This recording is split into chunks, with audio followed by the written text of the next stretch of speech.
if this is the first time we actually see it trying to work, you try and see sort of some of the economic clout being sort of decentralized, try and see alternative ideas coming in.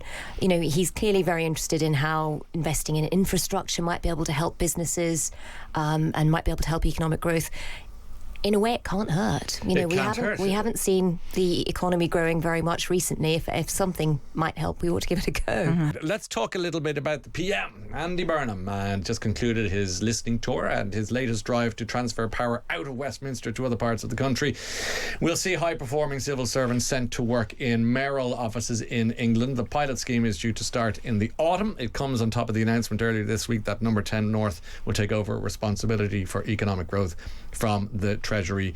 Manveen, is this all part of the repackaging of the Prime Minister's office, and is it real and workable? Yet to be seen. Yeah. I mean, it's very ambitious, and in a way, I'm inclined to think it can't hurt. We've left economic growth to the Treasury for some years now, and nothing has shifted.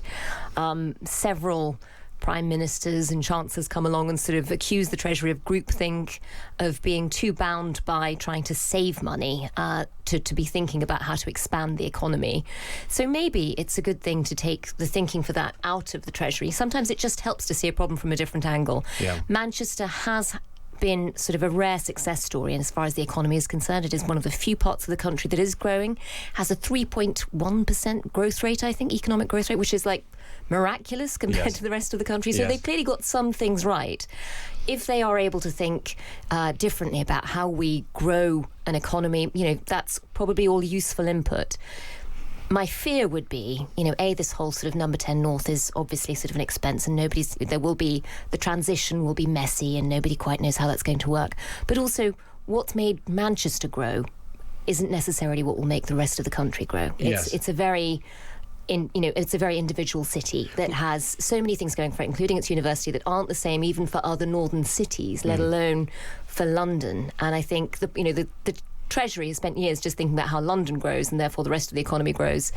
I'm not sure what the thinking will be in Manchester. You're conjuring up the Robert Kennedy quote about some people look at things and say why, look at things and say why not. Yeah, in a way. So there is an element of, Julia, give him a go and let's see. And if it falls, we'll scoff at the corpse of the idea. But if it lives, we'll all celebrate the life. Yeah, definitely. I think the way he sort of strode into Number 10 and with his feet so far apart, like one in Manchester, one in London, I think it breeds confidence. People are looking at him and thinking he's got big ideas, he is ambitious, and a lot of the things he's announced have been I'm following the Prime Minister on Instagram. That's never happened before. Like, what is going on? That says everything. So I know about buses and the homelessness and the move to North, to the office in Manchester.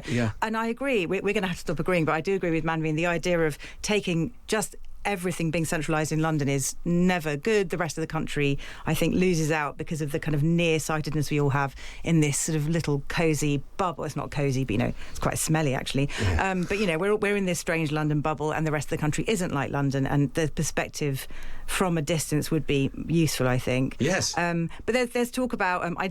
This is so shameful. I had to look up who the Chancellor was. Haven't kept up with who's lately been. So John Healey keeps changing. Apparently you should follow the Prime Minister's TikTok more closely. Right. They were comparing notes on crisps the other day. John Healey, if you're going on Instagram, I will follow you, and then we can hear about economic growth direct from the horse's mouth. But apparently he is due to give a speech not long after Parliament goes back about his 10-year plan, which obviously now essentially the sort of fiscal side of the government is split in two.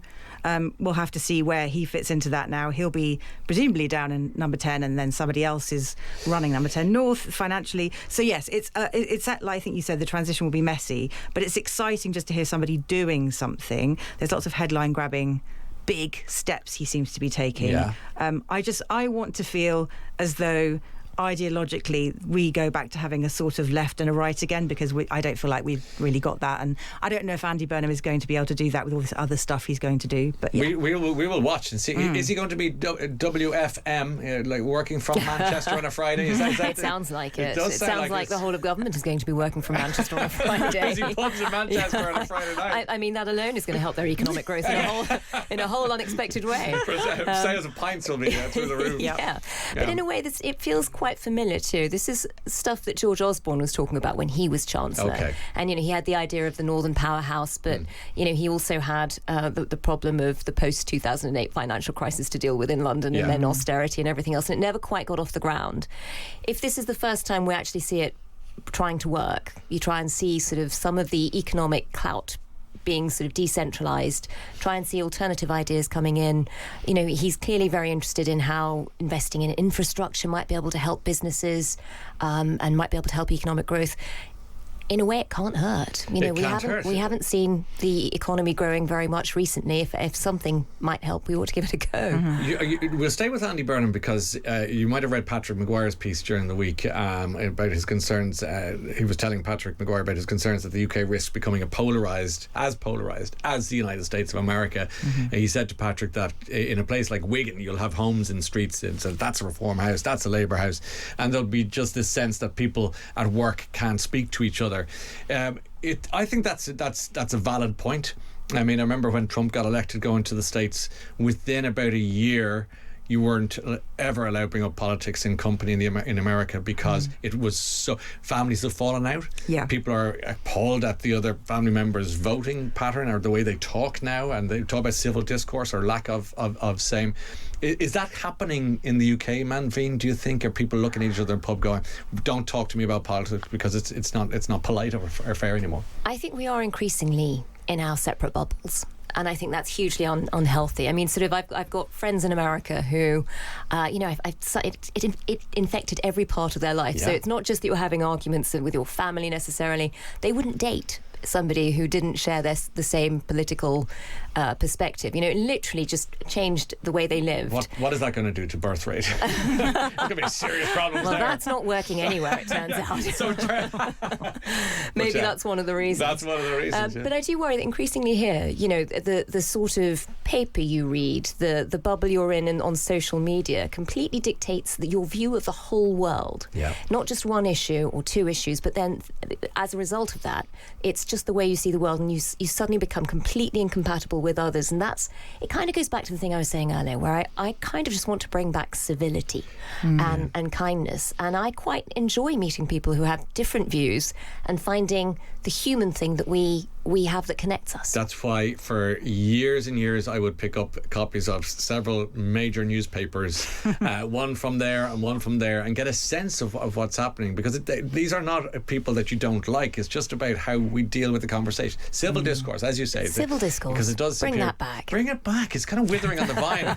Let's get some more something to make the grinds grow again. What do you think, Julia? I'm all for civil discourse for sure. I think the American example is built on such extremity. That country going fairly in fairly short order from what looked to me like democracy to now what looks like something rather more terrifying and a bit more leaning towards a dictatorship. And I think that extremity has bred like deep divides in that country.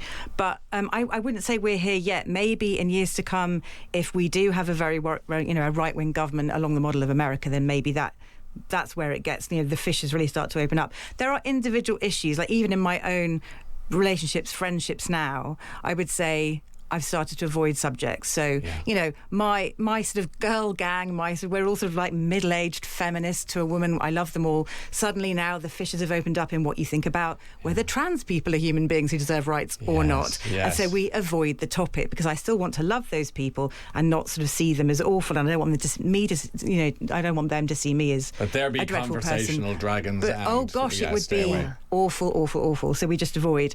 And I think as long as we can hang on to nuance and the idea that just because, Andy Burnham's talking about this, surely Manchester is like that already with City or United. The houses, the two shall never meet. But I think, joking aside, I don't think human beings are quite that binary in terms of loving and hating things. We're encouraged to be by online discourse, but I think ideally, for me, I think the humanity wins out. The discourse, sorry, Manveen, very briefly, because it's in my head and I'll forget if I don't say it really quickly. The discourse thing intrigues me because I was listening to a Vox Pop in Clacton recently, and these two older people were sitting on a bench, and the journalist talked to them, and she said, "Where do you watch your news?" Which I thought was very interesting.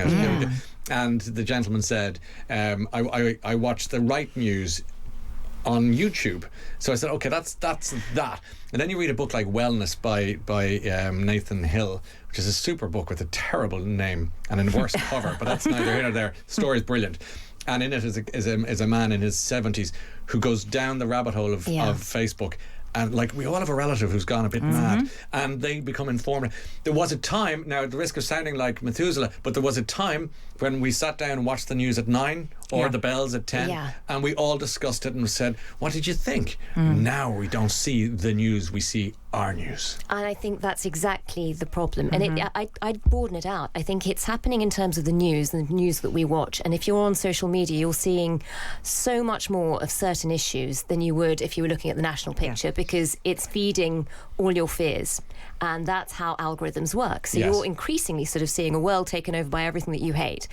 I'd also say that we're all spending so much time on our individual social, on our feeds, on our phones. Yes. Whereas in the old days, you used to have big national moments, whether it was 9 o'clock news every night or whether it was the series that everyone watched because everyone was watching the same channels. And now there is just so much choice and fragmentation that you don't have the same national moments of everyone watching the same thing at the same time and wanting to talk about that rather than talk about things they hate. It's rare. It's rare. Julia, I remember just taking from what you were saying, Manveen, that beautiful moment when England were doing well in the World Cup, God help us, but well done. And because we had kind of pinned a lot of hope on Scotland, and even though they did their best, but England, to their credit, did very well. And there was a lovely sense about the place the next day after the matches. People were talking to each other, apropos of what you just said, Manveen, and it was love was in the air, like the song said, but it was very, very joyful. We don't get enough of those We don't get enough whereas of those. We used to have so many water cooler moments about Who things shot that we need to know. we were all gripped by. Yeah. And I feel like that's happening at the same time as so many of the institutions that used to bring people together too are also crumbling. And instead everyone's just on their feed. And the problem with that is that the algorithms are only feeding your fears. Julia, they're not feeding the positive. They're feeding our fears. Thank God my algorithm is all about the Muppet Show and the Beatles and Twilight Zone. So I'm okay. I spend a Pick lot your of time algorithm carefully. So very careful. Sorry, Julia. No, I spend an awful lot of time teaching my algorithm to be very gentle with me and don't show me the scaries. I'm not interested. I will not click on those stories. But absolutely right. We're fed what we want to eat now in terms of the flow of information, and that's dangerous. But it's why real media, the so-called mainstream media that lots of people are telling us now we can't trust, as long as there's a balance of both, there's always a place to go and check. Like, I remember really early on, my kid, they're sort of pretty much an adult now, but when they were first online, having a phone at senior school and looking at the news, they would come and tell me something they'd seen that looked a bit like a BBC News report but wasn't, with the right sort of visual furniture on it, and say, oh, so-and-so, and quote it as fact. And I'd say, where did you see it? And you have to teach your children to interpret the things they're being shown, not Julia, as fact. You have to teach your adults as much as your children. Absolutely. My mum is online all the time. I'm she's literally 83. having that process with my mother. It's a nightmare. My mother sent me a video. Like, she's in Edinburgh at the moment. She sent me a video last night, which she clearly worried her. She'd seen it on social media of the Houses of Parliament on fire, and she was like, no. And there's actually a piece in the Standard about this one video that went viral that led a lot of people to think the Houses of Parliament were on fire. Well, the same thing dreams can come true. Be careful. No, same thing happened to my mum. AI generated drops. My mum phoned me midweek a few months ago and told me to invest in crypto. No. I'm not joking. You're 83. And I said, okay, we got to the bottom of it. She'd seen a video that was an AI or a manipulated video of the money saving expert Martin Lewis. Again, this is a big story in the papers, saying on the sofa on this morning on ITV, but obviously she saw it online, that everyone should invest in this loophole. The government were trying to keep it quiet, and he'd been arrested. They had to release it. Obviously, it's completely made up. Yes. And they'd used the trust placed in him because he's a TV person on mainstream media to trick old people it happened to me in Ireland. They used my face from the chat show, the late show I was presenting at the time, and it was like, you need crypto, talk to me. It's hideous. I can't add 2 and 2. Like, they couldn't have picked a worse phony finance guy than they moved on to somebody else. I'm sure they made a few quid. But people are fooled by this stuff. It's really genuinely too scary. worrying.